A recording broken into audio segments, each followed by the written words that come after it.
Welcome to the intersection of technology, cybersecurity, and society. Welcome to ITSPmagazine. Knowledge is power, now more than ever.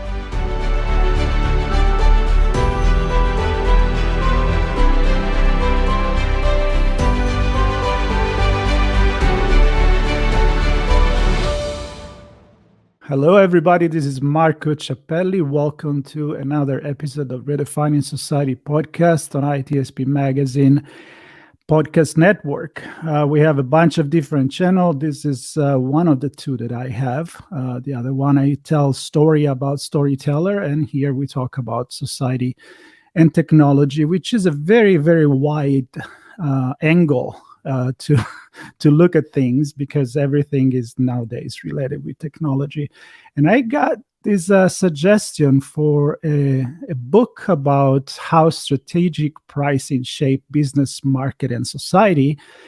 And I was like, I don't know. Is that really technology? Is it really something that people might be interested? But as I start digging into this, I realize that there is a strong connection with our everyday life. And I think it's important that we understand why something costs this much. It's not just because maybe it's a brand that they make you pay more money just because they say Gucci on it. And I'm not paid by Gucci to say this, but just to give an example that everybody knows. And how other products maybe are needed to be more control with the intervention of the government, because maybe they are more important. Maybe there is some reason why we want to keep the price in a certain way. Maybe one country, maybe in another country has a different leverage the decision. But I'm not the expert here. So I brought the author that wrote the book. It's JMI. He's here with me. For people watching, you already see it on my left or right, depending on what you're mirroring your computer. And for people listening, here it is. Welcome to the show. Thank you very much, Marco. Nice to be with you. Well, it's a pleasure. So I already tried to paint probably a really bad painting of of the concept, but I wanted to grasp the attention of people to know that this is kind of the direction where we're going. But again, you're the expert. You're the one that wrote the book, and I think people will be interested in figuring out why they're paying this much for one thing, this much for another thing, and what is behind those decision-making that happen nowadays. Let's start with you. What qualifies you to write such a book, and who you are? Thank you very much, Marco. So I'm French, but I've been living in the US for more than 25 years. And for the last 30 years, my job has been to first help set prices in the first job I had ever. And then I became a consultant, and I have helped company set prices. So from a background, I'm an economist, if you wish, with an economics background, as well as behavioral science. I had a PhD in marketing. But more practically, for the past 30 years, I've been in the details about how companies decide how much they should charge. And I wrote this book because most people understand that the actual number you pay for things have a lot of influence about what you can buy, what you cannot buy, what you can afford, or inflation, for instance, is an example about how prices impact society. But I wrote this book in order for people to see that in addition to the number, the structure about how we set prices also has a massive impact on how society works out. And that I thought it would be helpful for people to think about that structure and the consequences. And this will have impact, for instance, about how we price Gen AI tools going forward. If we price Gen AI tool per user, well, that is going to be basically saying that these tools are helping humans do other works. But if we price them per task, that is basically saying that they might replace humans. So in the pricing structure itself is one of the fundamental questions about the dialogue about, well, what will Gen AI do? Is it replacing humans or is it enhancing humans? The way we price things has an impact on that. When you put it that way, and my background is political science, and so I study a little bit of economy. It wasn't my favorite because I'm not a math person. I'm more like a thinker. But it kind of gives you that idea that everything is connected. There is synergy in everything that we do, and we discover that with the environment when we talk on this channel about climate change and how one thing in one side of the world affect a thing on the other side of the world. And I see the same thing as far as pricing, because we live in a global market nowadays. We've seen it with the wars. And so, again, it sounds to me that you can do a lot to control, not in a bad way, hopefully, but control society. But it's also coming the other way, where society influenced the way you price things, I'm assuming. So that's right. So it's a back and forth dialogue, if you wish, between society and companies and so on that intends to find a good equilibrium. And the word we have used is the word shaping. Is a company could shape things, can help make them happen. But also you can shape things completely differently from the market forces and what people want and so on. So you have a dialogue between what is possible and what you should do in order to drive outcomes. I think it is really important for us to look at how these pricing structures do influence the outcomes of society. Let me take an example that came recently. Recently, people have been talking about tipping. And it seems like such a natural thing, but we tip differently in the US versus everywhere in the world. You have societies like Japan where there's no tips. Europe's where tipping is, whether in German or French, it's called Geld money or pourboire. It's just for you to drink or to have a drink on Friday. But in the US, it's to pay for your roof, your kids' clothes, and everything, right? So historically, tipping in the US has been to playing a much more important role for people that are service workers. And more recently with the famous swivel, where you can now, when you go at a counter, you would have the turn to tap, how much are you willing to tip? 15, 20, 25%.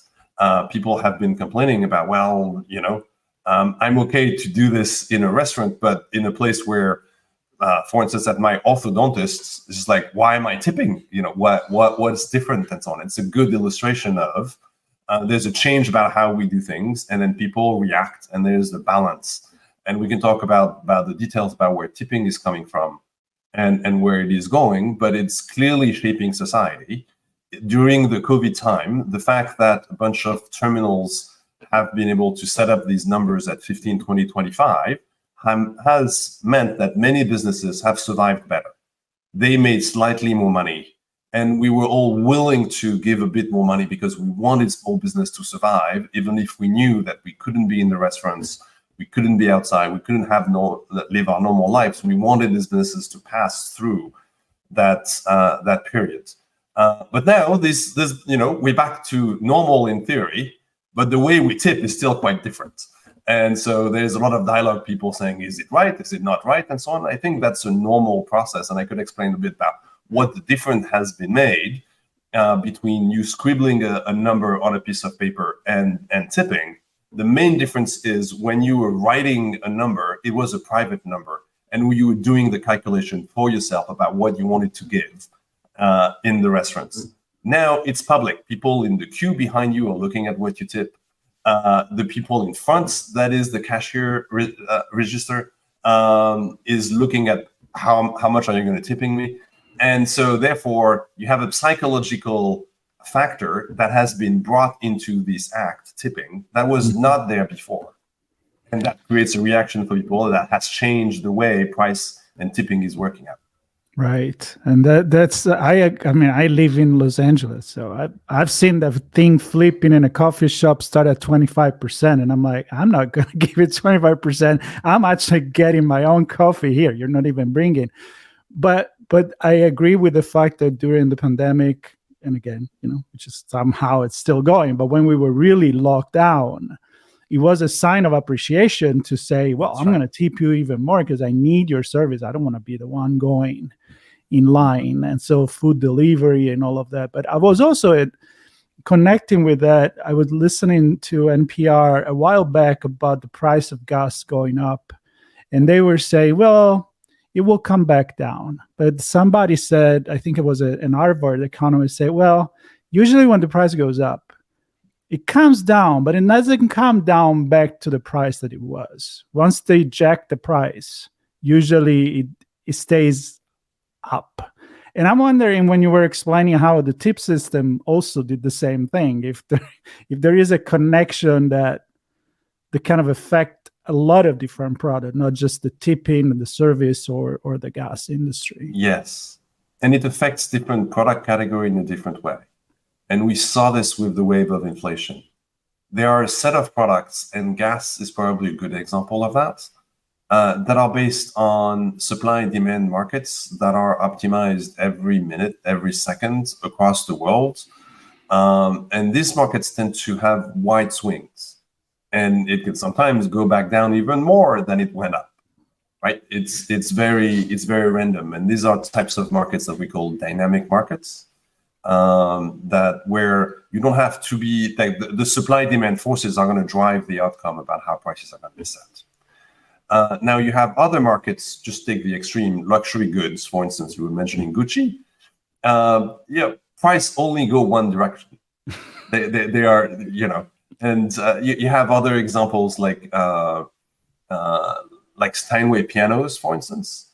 The price of these pianos has been set up so that they always go up model year after model year because they want to, and they never lose value. And so part of the attractiveness of the Steinway piano is not only is it a fantastic piano with a great touch, but it's also a piano that if you buy at a really expensive price, you can resell it for a higher price. At least that's the promise. And that is set by essentially a very detailed mechanism that the company has set in play.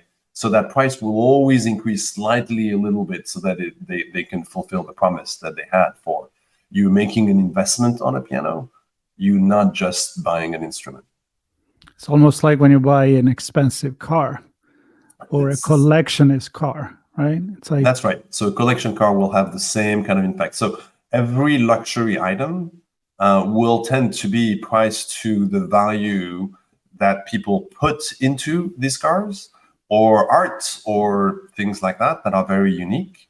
And these kind of prices will tend to not go back down, except if there is a massive bubble like tulips in the Netherlands, and then at some point, right. You could that's incredible. Drive things up, and then we have the cyber currencies and so on that went through the same cycle. Yeah, the tulip market. I was reading a while back about that, and it's incredible.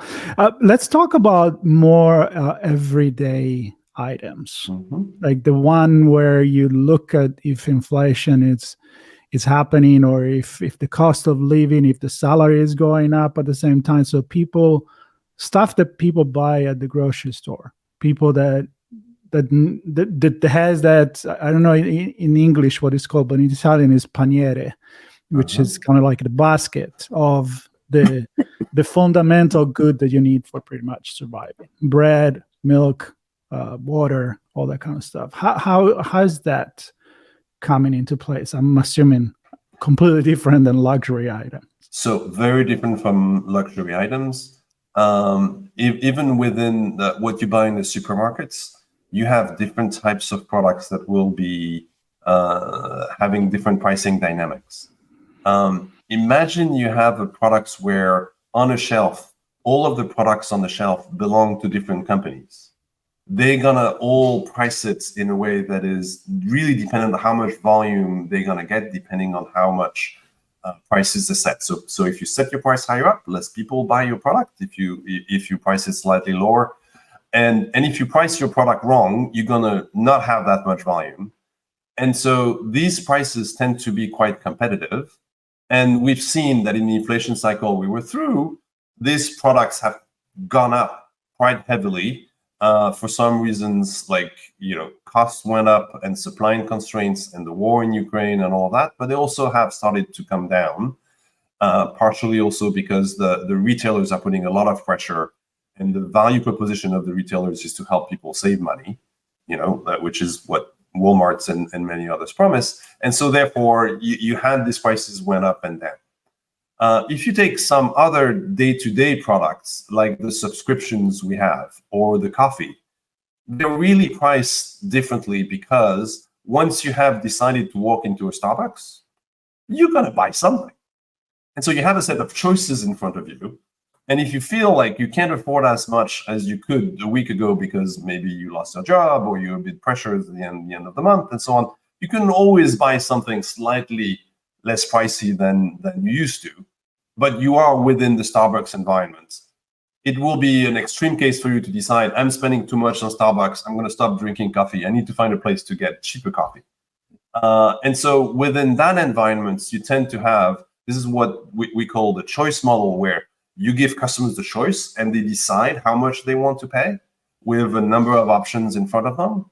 And in the choice model, you tend to not have prices go back down in the same way as they could in a retail environment. And so prices tend to go up on average. That's the same reason why you're going to probably see all of the subscriptions you're going to have, whether on video or others, will tend to progressively price up, because once you decide you want to have the subscription, you're going to be locked in within that choice. Let's go there in the more technological aspect of things. So you mentioned Starbucks. It's a coffee shop, but it's also kind of like an Amazon in a way. They calculate things. They know what they're doing. Of course, they sell online. They let you order online. They also, as for what I understand, and like you living in America but grew up in Europe, I know that the same chain that may have a store in San Francisco, a store in Los Angeles. I'm not even going to go to the Starbucks in Las Vegas, where things cost even more, but they price also accordingly to the location where they are. So is that taking into consideration the overall social demographic that live in a certain area? I mean, how complicated it is to run those numbers to price it? It can be quite complicated. And so, for instance, the main determinants about how you price something should start with how much did it cost? And it could cost different amounts depending on where you are.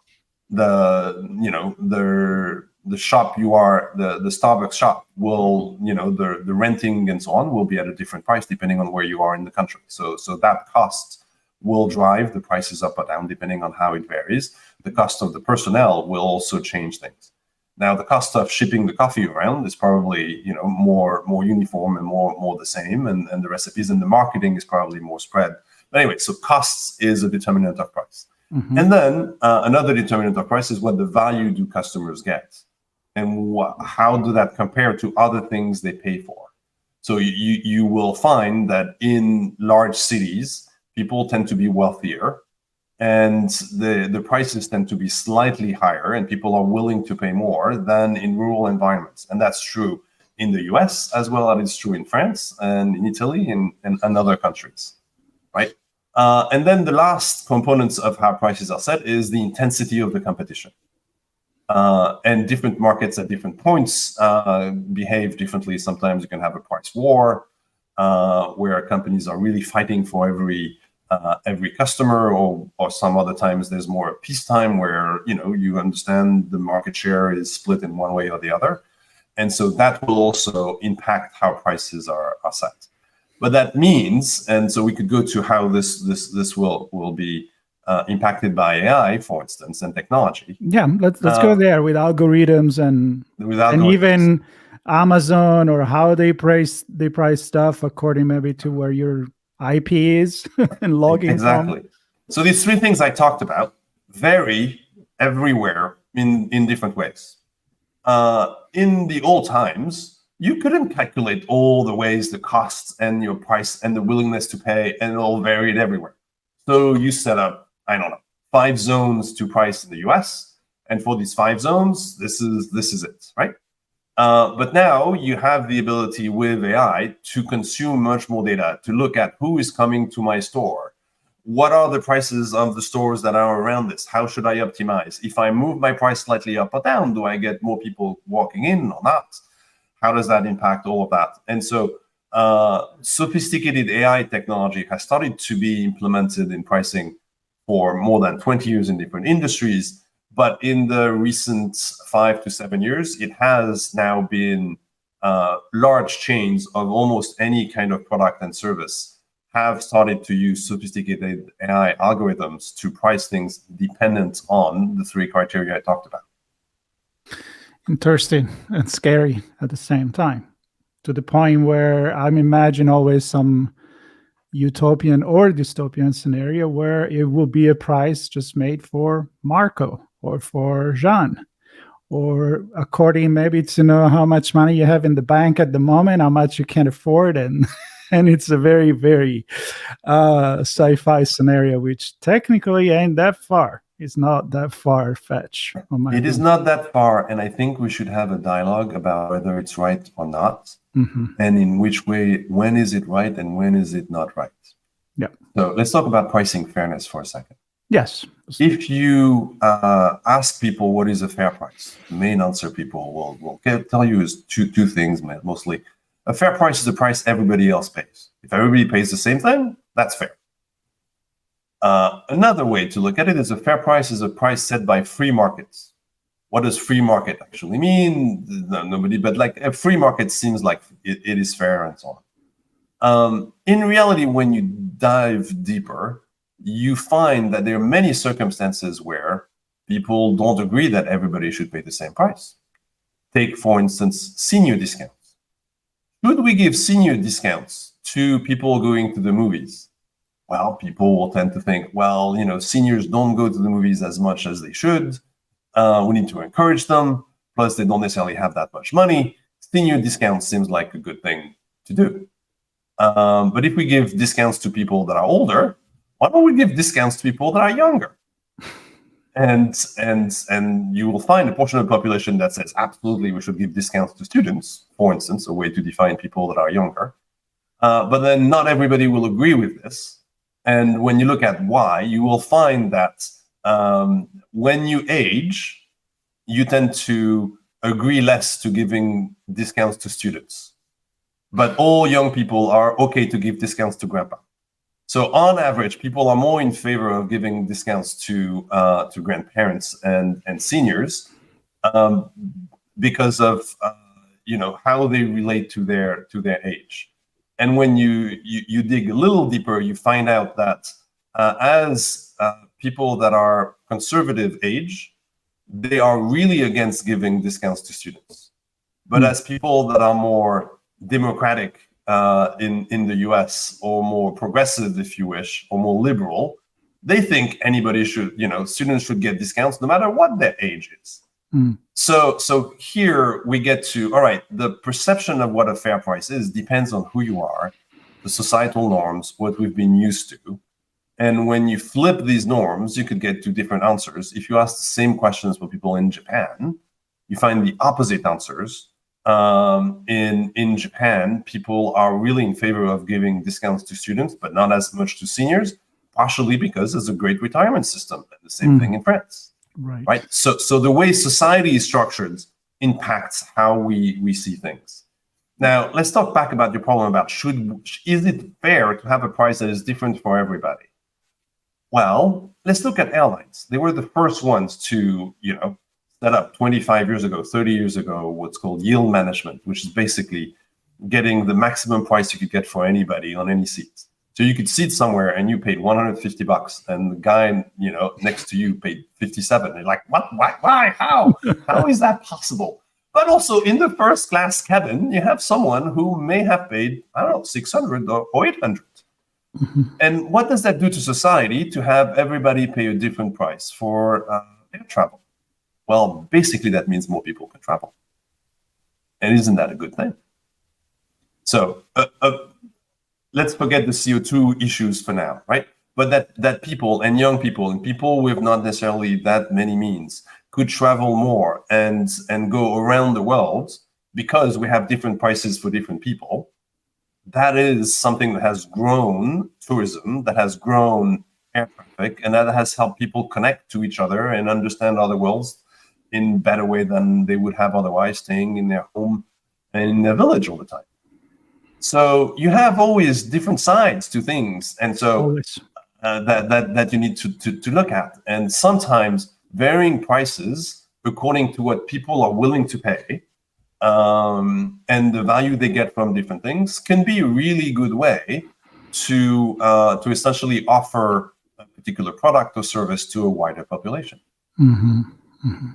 So one thing that I look at things from a very personal perspective when I look at this is like, okay, I understand there's light variation, but when I see the difference to be sometimes even in the $1,000, if you're flying from LA to Rome, for example, or to Paris, it's not the $50. It's the $1,000 sometimes. So you're like, wow, that's hard to justify it in my mind, right? Or another thing that I can say is, for example, when you pay for luxury, there is a point where the quality doesn't really affect the price anymore. You're really paying for the brand. There is so much of a good leather that you can put in a pair of shoes or in a bag. On top of that is all brand and image. But what I really want to go with this is that you cannot control that. It's okay. It's the market. Who cares? If you can afford it, pay for it. If you don't want to buy it, nobody's forcing you. It's kind of extra, right? Ticket a little less because you have to travel. But I would like to get to when there are decisions to be made on pricing of things that have effect on our society. So climate change, electric car. Like everybody probably wants to drive an electric car, apart from the infrastructure that may not be there yet. But it's also you need to pay way much more money to start with electric car, even if then you save money as you go, right? Yeah. But how do different government, according to the politics and the kind of leaning left, right, conservative, liberal, whatever it is there a right and a wrong when we get to those decisions? Moral, ethics. So I think it's difficult to say this is right or this is wrong, but I think having a dialogue about this and having a dialogue about why is it better one way or the other, and us as a society finding out together what is right with the market forces is the good thing to do. Before going into the car example, let me talk about the CO2 emissions. And one of the ways to discourage people, so we want to avoid global warming, right? It's accelerating, and it's due to greenhouse gases. Big greenhouse gas is CO2, so you want to avoid putting more CO2 in the atmosphere. One way to solve that is to put a price to CO2. To say to increase the price of all activities that involve burning some carbons and putting CO2 into the atmosphere. What should be the price of this CO2? Well, if you come back to my example before, if you say everybody should pay the same price, well, what will happen is the price for people in less rich countries, in Africa, in India, that are burning dong in order to heat themselves. And if you say you can't do this, and this is CO2 price, you're going to have to pay for this, you're going to have a revolution. People need to heat themselves. They need to survive. And even, increasing the price by just a little bit can discourage them to find some new solutions. So it's not that there should not be a price, but the price could probably be quite cheap. You offer the same price to some people traveling, some business people, let's say in the US or in Europe traveling around, that same price that will be the right to discourage people in Africa and in India to burn too much stuff is going to not discourage anybody at all to fly around. So you need to have a different price. So come back to your point about people tend to understand price variations by 10, 20, 30%. It's okay. We had the example of the CEO of Uber who was really surprised, and the surge pricing he was talking about at some point had multiplied the price by 5 for someone to go back within New York from a concert. Like, oh, I was really surprised, and so on. So when the price is multiplied by an order of magnitude, people are upset, and it doesn't seem fair. But let's go back to the CO2. Because of the cost of living in poor countries versus rich countries, you're going to need to have a price of CO2 that would vary massively for different people. So how do you do that? Well, we have other markets where we do vary the price of a bag. Not all bags, are the price of a Gucci bag and so on. And so you differentiate the bags, you differentiate the offer, you build the brands, and you get to different products. I believe on CO2, we should do the same thing. And there are technologies that cost a lot more. The equivalent of leather for CO2 is direct air capture. It's you put through massive ventilators a bunch of air and you try to retake the CO2 out of it. That costs between, depending on where you look, $200 to $400 a ton.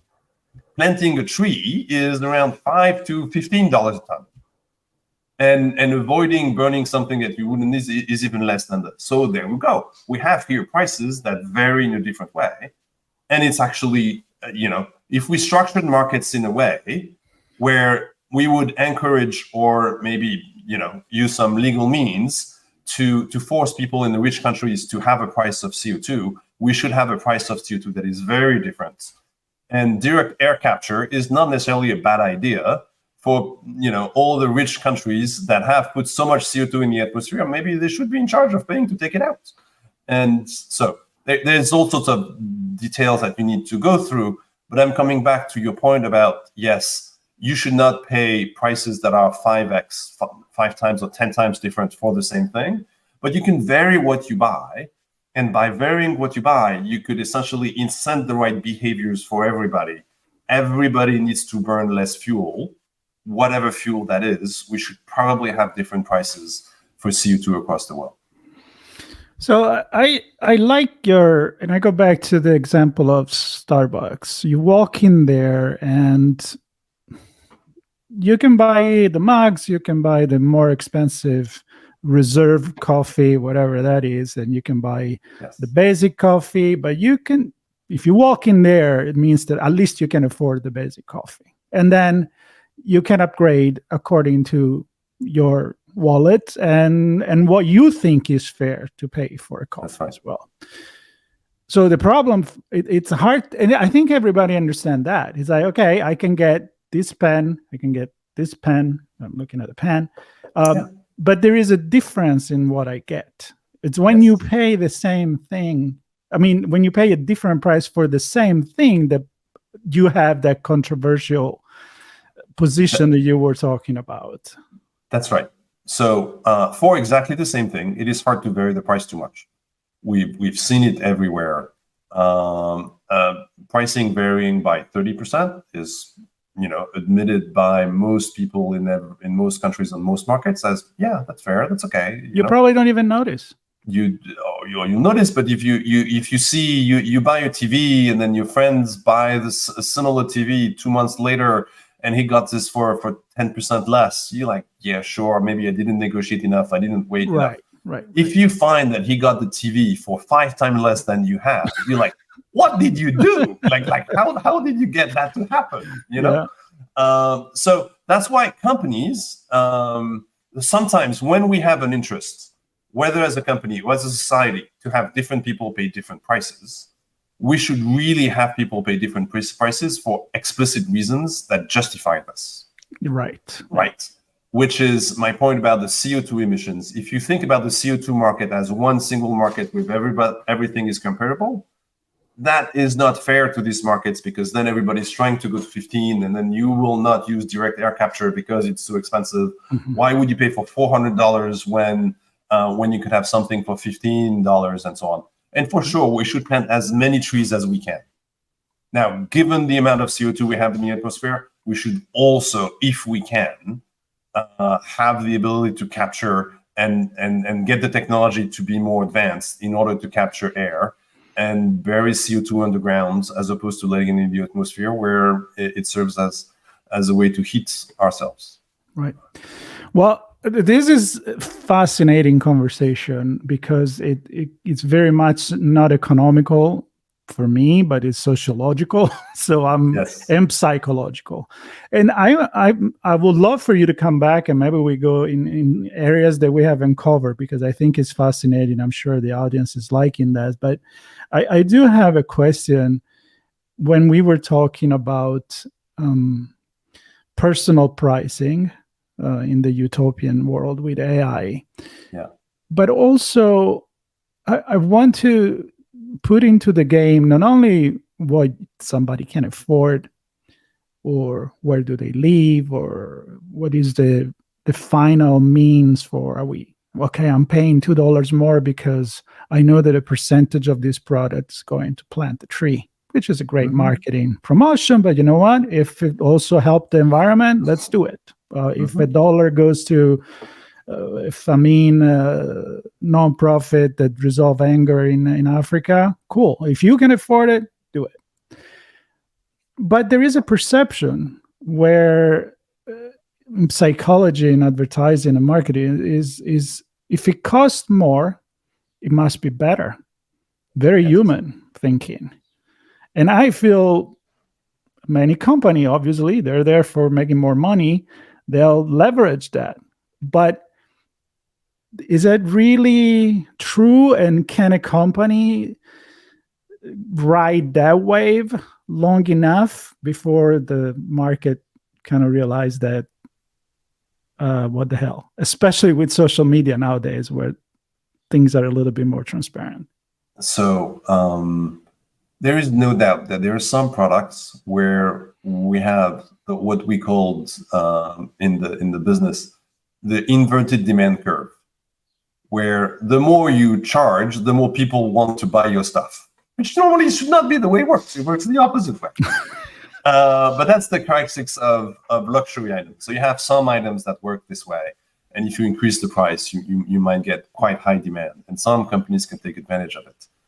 Now, what I personally like, because as I'm in favor of markets and transparency, and I think we get to better societal outcomes as we have this, is we have now with social media, and that started 10, 15 years ago,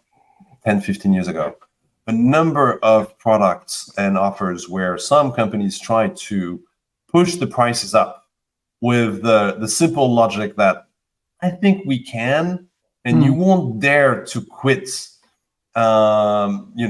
using our product or using our service. So we price higher because we can. We didn't change anything. We don't add any more value. We don't do anything more for you today than we did yesterday, but we want you to pay us more money today than yesterday. And you have a number of examples where people in social media apps says, this is ridiculous. Why do I pay this $5 fee now for the same debit card that I used to have? That was one of the first examples, the debit card just in 2011. And there's a woman who basically started two campaigns. She was, upset about we are in a time when we don't have as much money. We're going into a recession, and now all these companies are jacking up prices on us. And she managed with a great social media campaign to get all the companies who were planning on some price increases to go back down. What that shows is that transparency and market pressure can work better in the technology space than when we had no technology and no communication. As much as we can talk about a number of problems with social media, this is an example that I thought was one that was positive in that it was helping the market forces play out. And it's not true that every company can jack up prices and not suffer the consequences. Most of them will suffer the consequences. There's a few exceptions, and usually it comes from some market characteristics where they have managed to add value to a number of people that really want to pay for that money. And at that point, if people can afford it, I don't see anything wrong with that. Yeah, and let's not forget that the value often is it's not something you can measure. It's people have their own priority. They have their own value. Right. If you are a Disney fan and you go to Disneyland and you want the little hat with the ears and you're paying a lot of money because you bought it at that Disneyland, and you're okay to pay more. And it's not, nobody forced you to do that. It's your decision. Well, maybe your kids forced you to do that, but that's a different story, right? Well, Again, I think we just look at the tip of the iceberg here. Yes. I think there is a lot more conversation. I can think many different aspects, especially if we want to dig more into algorithm and the way. Also, maybe if you come back, and again, I'm inviting you to come back to look at what it used to be, right? Before the internet. Yes. How would you mentioned the tulips market, which I think is fascinating, and to go into something like that, and then how the prices are decided maybe on the fish market in Tokyo, 4 in the morning, right, when the fish arrives, and so there is a demand and offer, and how much fish did you actually catch that day versus another, and to a lot of different variables that come into play. There are very different roles. I'm happy to come back. Just to teaser or something for people to think about. It used to be that most of what you paid for cost something to the company who was offering it to you. I'm buying a car, there's a physical car, I have it in my hands, it costs to build the car. So I'm paying for that car. A big chunk is I'm paying for the cost of building the car. As we move to a world that is more digital, when I'm listening to a song, it doesn't cost anybody else anything to get that song to come to my ears. So digital goods have no marginal costs. And the theory about how to set prices for things that have no marginal cost have evolved massively. And it's one that I call progressive pricing, that you need to have your prices differ depending on people, depending on the value they get. Otherwise, you don't survive as a company. In other words, Spotify can exist because there are people who are using it for free, and because there are also people that are paying for that. And if Spotify finds a really good way to charge different prices to different people for something that could be relatively similar, but they differentiate it, that will make the digital goods more usable by everybody. What is true for music can be true for news, can be true for video, can be true for all digital goods. And maybe that's something we'll talk about next time. Absolutely. I'm up for that, because nowadays we don't really own much of what we pay for. The day that you close the account, let's say on Apple Music or Spotify, it's all gone. You don't have the vinyl and cassette to keep for your kids or anything like that.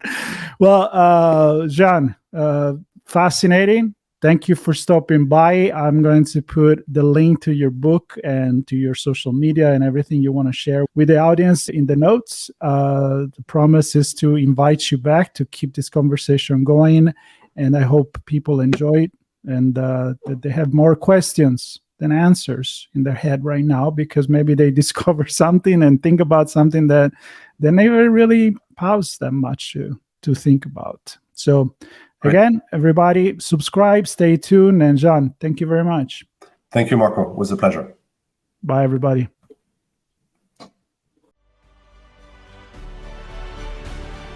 We hope you enjoyed this conversation. If you learned something new and this story made you think, then share ITSP Magazine with your friends, family, and colleagues. If you represent a company and wish to associate your brand with our conversations, sponsor one or more of our columns. We hope you will come back for more stories and follow us on our journey. You can always find us at the intersection of technology, cybersecurity, and society.